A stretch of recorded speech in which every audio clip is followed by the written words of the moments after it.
Di tengah panasnya jalanan Jakarta yang padat, seorang polisi lalu lintas menghentikan seorang wanita pengendara motor trail berplat dinas hijau dengan nada tinggi dan penuh arogansi. Ia memaksanya membuka helm dan menunjukkan identitas. Ia tak tahu wanita yang sedang ia perlakukan semena-mena itu bukan warga sipil biasa, melainkan seorang anggota Kopassus, pasukan elit yang tak biasa dipermainkan. Dalam hitungan menit, situasi pun berbalik, dan rasa hormat dipaksa muncul dari balik seragam. Sebelum mulai, tuliskan sholawat di kolom komentar agar kita mendapatkan syafaat di yaumil akhir. Hari itu, matahari menggantung tinggi di langit Jakarta, menebar panas, yang membuat jalanan ibu kota seperti dipanggang dari atas dan bawah sekaligus. Aspal di Jalan Merdeka Raya tampak berkilat karena terik matahari, memantulkan bayangan mobil-mobil yang berdesakan di jalur padat. Klakson bersahutan di setiap sudut, menandakan kemacetan yang mulai menjemukan. Suara deru mesin motor dan mobil bercampur dengan teriakan pedagang kaki lima yang mencoba menarik perhatian pejalan kaki. Di tengah hiruk-pikuk itu, seorang wanita muda mengendarai sepeda motor dengan tenang. Ia tampak mencolok bukan karena penampilannya, tapi karena keheningan yang menyelimutinya di tengah kekacauan jalanan. Wanita itu mengenakan jaket hitam berbahan parasut dengan embun kecil. Di bagian lengan kanan, helm full face berwarna gelap menutupi hampir seluruh wajahnya, menyisakan hanya dagu tegas yang terlihat. Ia mengendarai motor trail berplat dinas TNI, warnanya sedikit berdebu, namun jelas terawat. Di punggungnya tergantung tas ransel militer, modal khas pasukan elit. Meski sederhana, sorot matanya dari balik visor helm menunjukkan ketegasan dan kehati-hatian. Ia adalah Letnan 1 Nadia, anggota aktif Komando Pasukan Khusus Kopassus. Hari ini, ia dijadwalkan menghadiri sesi latihan taktis bersama timnya di salah satu markas di pinggiran kota. Meski bisa saja menggunakan kendaraan dinas dengan sopir dan pengawalan, Nadia lebih suka menyatu dengan kehidupan kota. Ia tidak pernah menyukai keistimewaan yang berlebihan.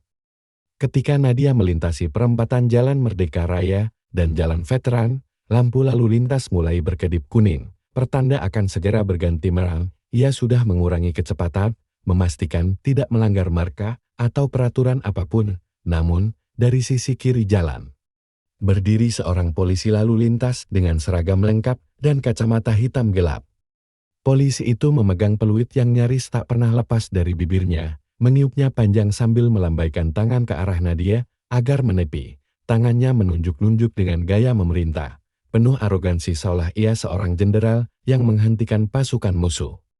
Nadia menepi tanpa berkata apapun, menghentikan motornya di sisi trotoar, dan mematikan mesin. Ia melepas helm perlahan, memperlihatkan rambut hitam yang diikat rapi dan wajah serius yang masih muda, namun keras. Ia menatap polisi itu dengan tenang, mencoba membaca gelagatnya. Polisi itu Brigadir Ramli tampak menyeringai sinis, matanya menyapu motor dinas dan tubuh Nadia dari atas ke bawah.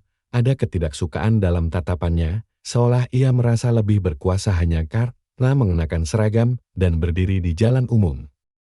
"Kamu barusan langgar marka jalan?" "Ya," ucapnya ketus tanpa salam, langsung menunjuk-nunjuk ke arah belakang Nadia. Nadia mengerutkan alis. "Saya rasa tidak, Pak. Saya sudah kurangi kecepatan dan melewati garis dengan benar saat lampu masih kuning." Brigadir Ramli mengangkat dagunya, menyilangkan tangan dengan angkuh. "Jangan ngelas, banyak juga yang bilang begitu. Apalagi kamu pakai plat dinas, ya. Pikir bisa bebas dari tilang?" Nada suaranya tinggi dan menekan, seperti sedang menginterogasi tersangka kriminal. Tapi Nadia tak terprovokasi. Ia tetap berdiri tenang, tidak menunjukkan ketakutan atau kemarahan. Ia tahu betul siapa dirinya dan bagaimana seharusnya bersikap sebagai prajurit. Nadia membuka helmnya perlahan, tak terburu-buru. Ia menaruh helm itu di atas jok motor, lalu menyapu rambutnya yang sedikit acat karena tertutup helm. Selama perjalanan, wajahnya kini terlihat jelas kulit sawo matang, dagu tegas, dan sorot mata yang tajam namun tenang. Dia tidak memasang ekspresi marah, tetapi tatapannya cukup untuk membuat orang biasa ragu-ragu jika ingin berbuat macam-macam. Namun Brigadir Ramli tidak termasuk orang yang jeli membaca bahasa tubuh.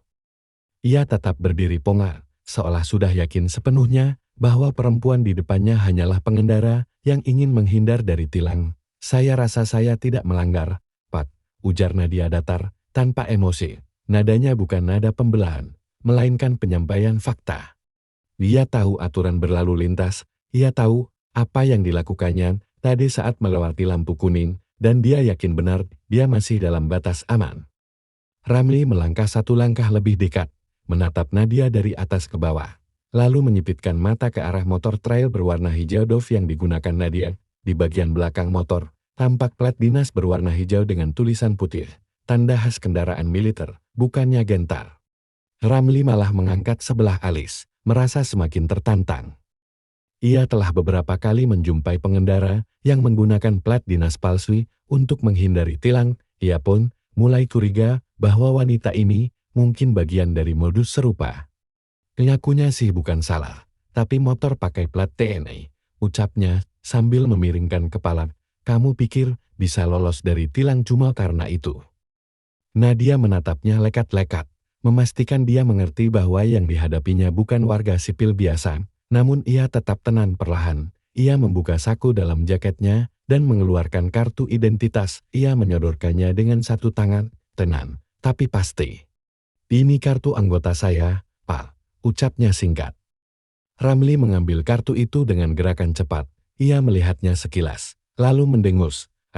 Kartu ginian mah gampang dipalsuin, komentarnya tanpa berpikir panjang. Ia bahkan tidak benar-benar membaca nama, pangkat, atau satuan yang tertera di sana. Ia hanya melihat bahwa itu kartu TNI. Dan langsung menyepelekannya. Kamu ikut saya ke POS, kita periksa dulu, jangan main ngaku aja, ya. Di saat pengendara lain mulai melambatkan laju kendaraan mereka untuk melihat keributan kecil itu, Nadia tetap berdiri tegak, wajahnya tak berubah, bahkan sedikit pun. Dia tahu, di dunia nyata, banyak orang menilai dari tampang seorang wanita, bahkan berseragam, kadang tetap dianggap lemah.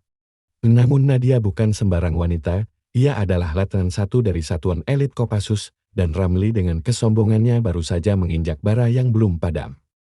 Brigadir Ramli memutar bola matanya saat melihat kartu identitas militer yang disodorkan Nadia. Ia bahkan tidak benar-benar membaca nama, pangkat, atau satuan yang tertera di kartu itu. Baginya, itu hanya bagian dari sandiwara klasik warga sipil yang pura-pura menjadi tentara agar lolos dari tilang.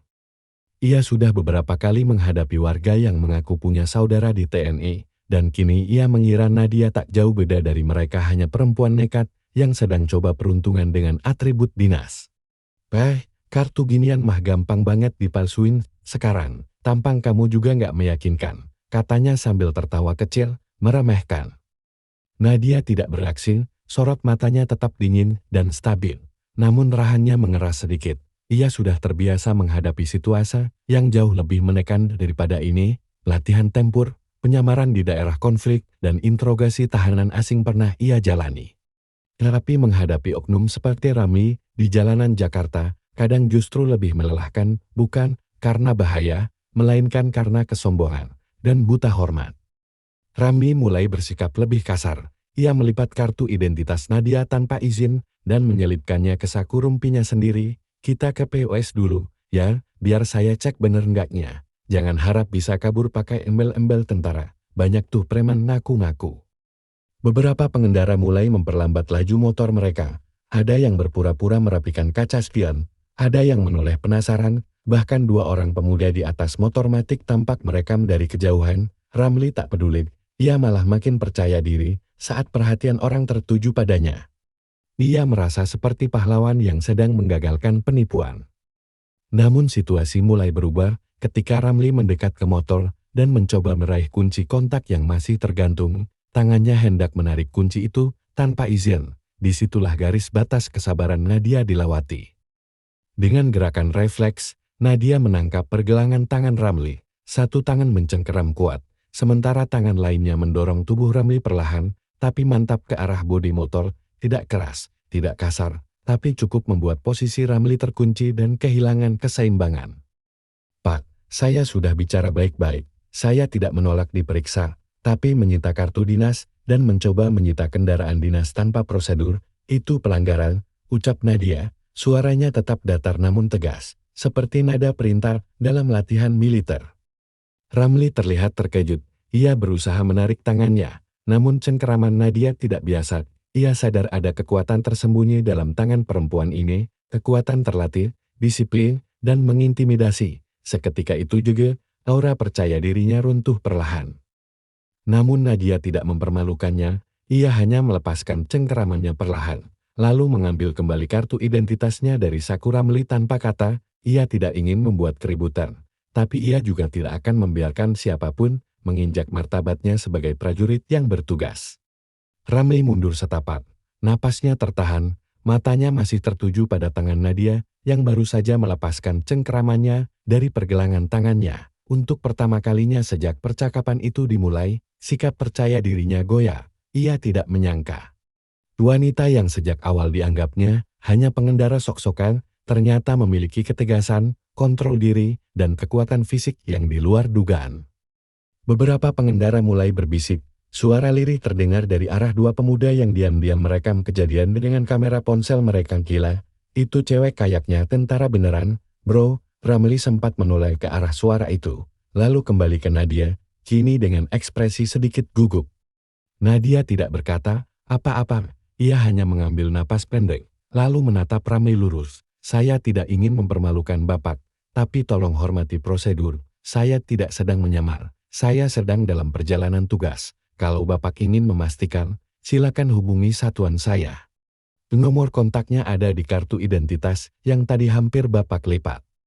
Ucapan itu bukan ancaman, bukan pula pamar, itu adalah kalimat prosedural dari seorang prajurit yang terbiasa mengikuti aturan dan tahu batas kewenangan. Nada bicaranya masih tetap tenang, tidak meninggi, tetapi firm, tegas.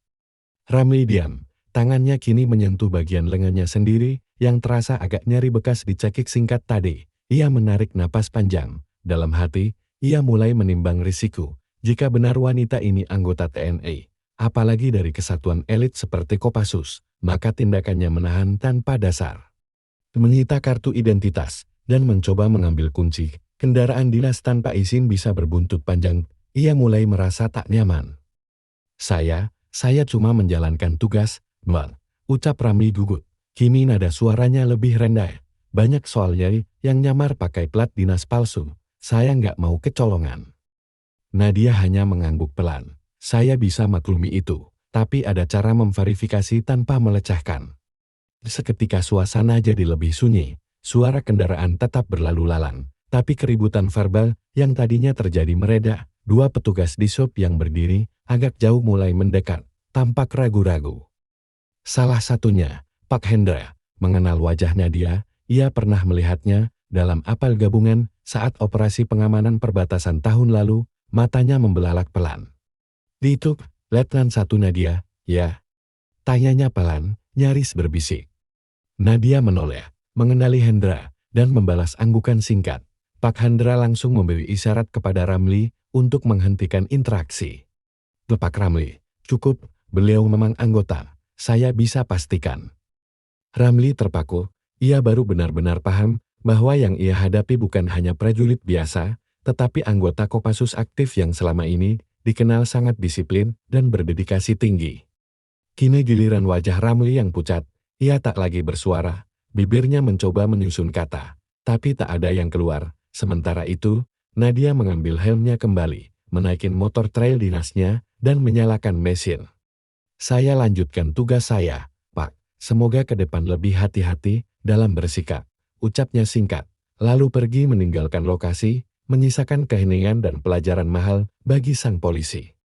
Mesin motor trail hijau itu meraung pelan, membelah kebisuan yang tersisa di tengah hiruk-pikuk kota Jakarta. Nadia melirik sekilas ke kaca spion. Polisi itu, Brigadir Ramli, masih berdiri kaku di tempat, seolah pikirannya tertinggal jauh di belakang tubuhnya. Tubuhnya tegak. Tetapi bukan karena wibawa, melainkan karena kebingungan dan malu. Sambil melaju perlahan meninggalkan lokasi, Nadia tak merasa menang, juga tak merasa puas. Ia hanya melakukan apa yang perlu dilakukan, membela martabatnya, martabat satuannya, dan menghentikan perlakuan sewenang-wenang terhadap siapapun. Jalanan kembali ramai, namun Nadia tahu rekaman kejadian barusan mungkin akan menyebar. Beberapa warga sempat merekam, dan itu bisa berdampak luas, baik untuk dirinya maupun untuk institusi kepolisian. Namun ia tak gentar, ia tahu Tindakannya tadi bukan bentuk pelanggaran, tapi pembelaan atas hak. Disampaikan dengan profesionalisme. Ia tidak membentak, tidak mengancam, dan tidak main hakim sendiri. Dia hanya memberikan pelajaran kepada seseorang yang terlalu lama merasa dirinya di atas hukum. Di pos polisi kecil di seberang jalan, Ramli akhirnya duduk. Wajahnya tertunduk, tangan menggenggam lutut. Pak Hendra dari Disub menepuk pundaknya pelan. "Ram, kau tahu itu siapa tadi?"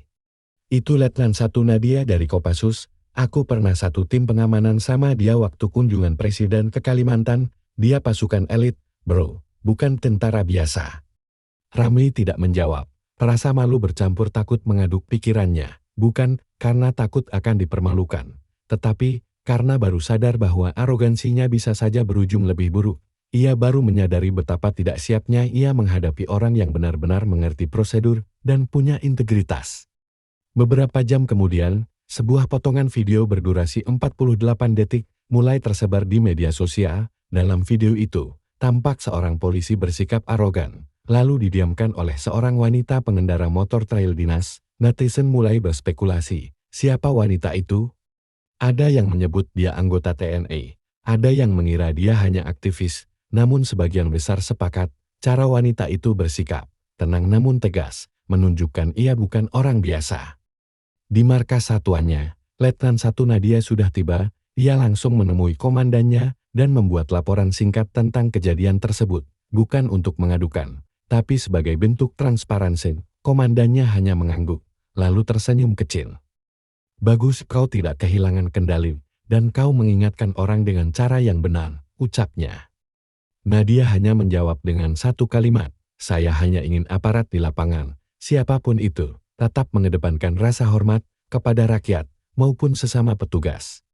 Hari itu, bukan hanya Ramli yang belajar, tapi juga banyak orang yang menyaksikan video itu, bahwa ketegasan tidak harus dengan kekerasan, dan kehormatan bisa dibela tanpa perlu membentak. Seorang wanita prajurit telah menunjukkan caranya. Dan jalanan kota kembali berjalan seperti biasa, tapi sebagian dari mereka yang sempat melihat kejadian itu, tidak akan lagi memandang rendah siapapun, hanya karena seragam atau jenis kelaminnya. Karena hari itu, satu wanita, satu motor dinas, dan satu sikap, telah mengubah cara pandang mereka. Semoga kisah ini bisa menjadi pelajaran. Terima kasih telah menyimak kisah ini sampai akhir. Wassalamualaikum warahmatullahi wabarakatuh.